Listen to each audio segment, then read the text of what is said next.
दो कन्याएं थीं छोटी छोटी, बहुत ध्यान से सुनना। एक राजा की बेटी थी और एक ब्राह्मण की बेटी थी, दोनों सखा थीं, आपस में मित्र थीं। एक बार राजा के यहां पर एक संत का आगमन हुआ, तो संत शालिग्राम भगवान की सेवा कर रहे थे। वो दोनों कन्याएं बैठ करके देख रही थीं। दोनों के मन में भाव आया, इस संत जैसे सेवा करते हैं वैसी सेवा हमको भी मिल जाए। तो दोनों संत से कहने लगी, बाबा हमको भी सेवा दे दो, हमको भी ठाकुर जी दे दो। तो संत ने मन में विचार किया, छोटी छोटी कन्याएं, ये क्या जाने असली नकली क्या होता है। उन्होंने शालिग्राम जैसे दिखने वाले चिपटे 2 पत्थर लिए और दोनों कन्याओं को दे दिए। दोनों कन्याएं बड़ी प्रसन्न हो गईं, बोले वाह हमको ठाकुर जी मिल गए। दोनों ने गुरुजी से पूछा, गुरुजी इनका नाम क्या रखें। तो गुरुदेव ने कहा, तुमको जो प्रिय लगे वो नाम रखो इनका। तो कन्याएं जो वो बड़े चिकने से पत्थर थे, तो एक आध बार हाथ से फिसल गए। तो एक कन्या ने कहा, बोले इनका नाम रखते हैं सिलपिल्ले भगवान। कौन से भगवान? और दोनों ने अपने ठाकुर जी का नाम रख दिया सिलपिल्ले। ये कोई ऐसी कथा नहीं, भक्तमाल जी में कथा है ये। तो सिलपिल्ले भगवान, दोनों कन्याओं के सिलपिल्ले भगवान हो गए। अब दोनों कन्याओं के साथ में कैसी घटना घटी। तो जो ब्राह्मण कन्या थी, जब थोड़ी बड़ी हो गई, सिलपिल्ले भगवान की सेवा करती थी। उसके 2 भाई थे, दोनों भाइयों में विवाद हो गया, दोनों भाई अलग अलग रहने लगे। एक दिन विवाद के कारण बड़े भाई ने छोटे भाई के घर में आकर के लूट मार करी, उसको मार पीटा और घर का सारा सामान हड़प के ले गया। उसी सामान में बहन के सिलपिल्ले भगवान भी ले गया। और बहन तो बेचारी रोने लगी, उसके तो ऐसे प्राण हो गए मानो बस अब जीवित ही नहीं रह पाएगी ठाकुर जी के बिना। रोने लगी, भैया से कहने लगी, भैया बोला पूरा घर लुट गया, उसकी तुझको चिंता नहीं, वो तेरे पत्थर के भगवान खो गए उनके लिए रो रही है। बोले वो पत्थर नहीं है, मेरे प्राण है, मेरे जीवन है, वो नहीं मिले तो मैं प्राण निकल जाएंगे मेरे। बोले जा, किसी और ने थोड़ी लूटा, बड़ा भाई है हमारा, जाके मांग ले, दे दे। तो बहन अपने बड़े भाई के घर गई और बड़े भाई से जाके कहा, भैया कुछ मत दो, सब रख लो अपने पास, पर मेरे सिलपिल्ले भगवान। अब सिलपिल्ले नाम सुनते ही सब हंसने लगे वहां पे। और जितने भी उसके भाई के साथ, वो तो गुंडा प्रवृत्ति का था, उसके साथ में जितने भी लोग सब हंसने लगे। अच्छा क्या नाम तुम्हारे ठाकुर जी का? बोले सिलपिल्ले भगवान। और जोर से हंसे। भैया मेरे भगवान दे। बोले अंदर सारा सामान पड़ा है, तू जाके अपने आप ढूंढ ले ठाकुर जी कहां हैं। अंदर जाने लगी तो एक जो उसके भाई का पूरा गैंग था, उसमें से एक बोला, अगर तेरी इतनी भक्ति है कि तू अपने भगवान के बगैर नहीं रह पा रही, तू यहीं खड़ी खड़ी बुला ले, तेरे ठाकुर जी अपने आप ही निकल के आ जाएं।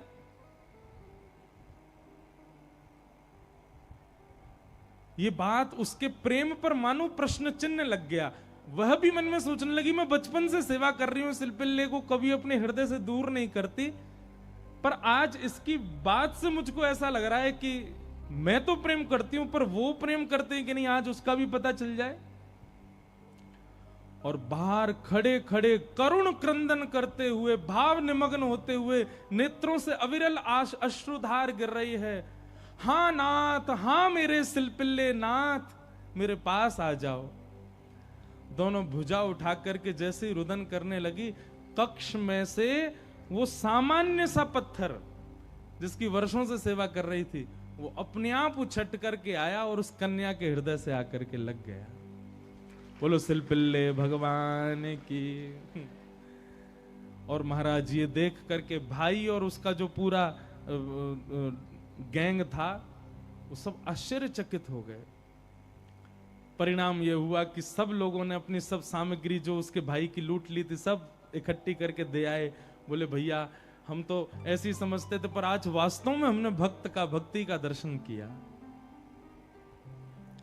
अब राजकन्या जो थी, उसके सिलपिल्ले भगवान, उनके साथ कैसी घटना घटी।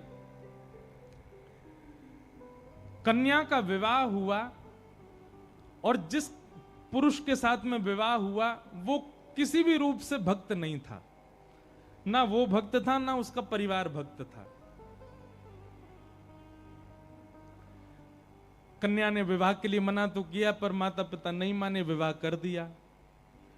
अब वो तो बस अपने सिलपिल्ले भगवान को हृदय से लगा के रहे, बोले कि मुझे पता है ये मेरा पति और ये परिवार पूरा जो है ये बिल्कुल भी भक्ति भाव इनके चित्त में नहीं है, पर नाथ बस आप मेरे साथ रहोगे तो मैं पूरा जीवन निकाल लूंगी।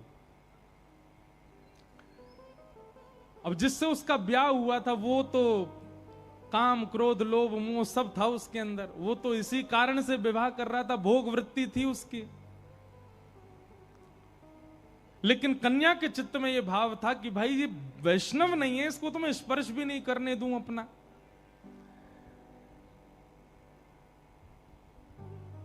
रात्रि में चर्चा कर रहा था पत्नी से, बातें करने लगा, बातें करते करते और उसने कहा ये क्या है तुम्हारे हाथ में? बोले ये मेरे भगवान है, सिलपिल्ले भगवान। उस सिलपिल्ले नाम सुनते ही इतना हंसा, हंसते हंसते बिस्तर से गिर गया। बोले कौन है? सिलपिल्ले भगवान।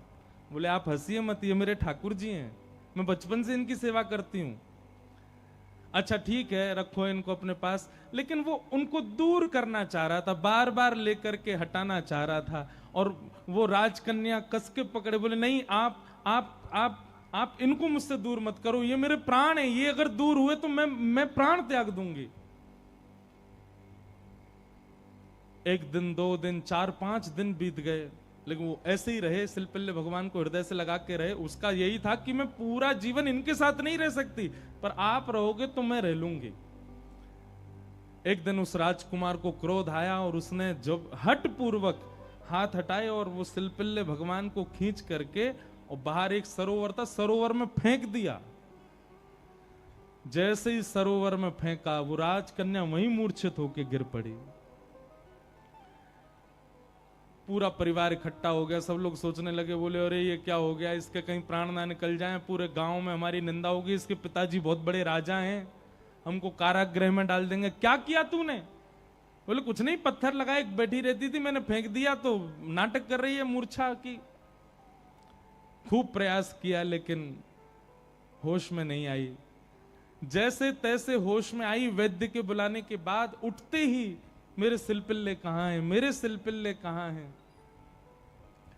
गोताखोरों ने जाकर के पूरा सरोवर ढूंढ लिया लेकिन ठाकुर जी नहीं मिले।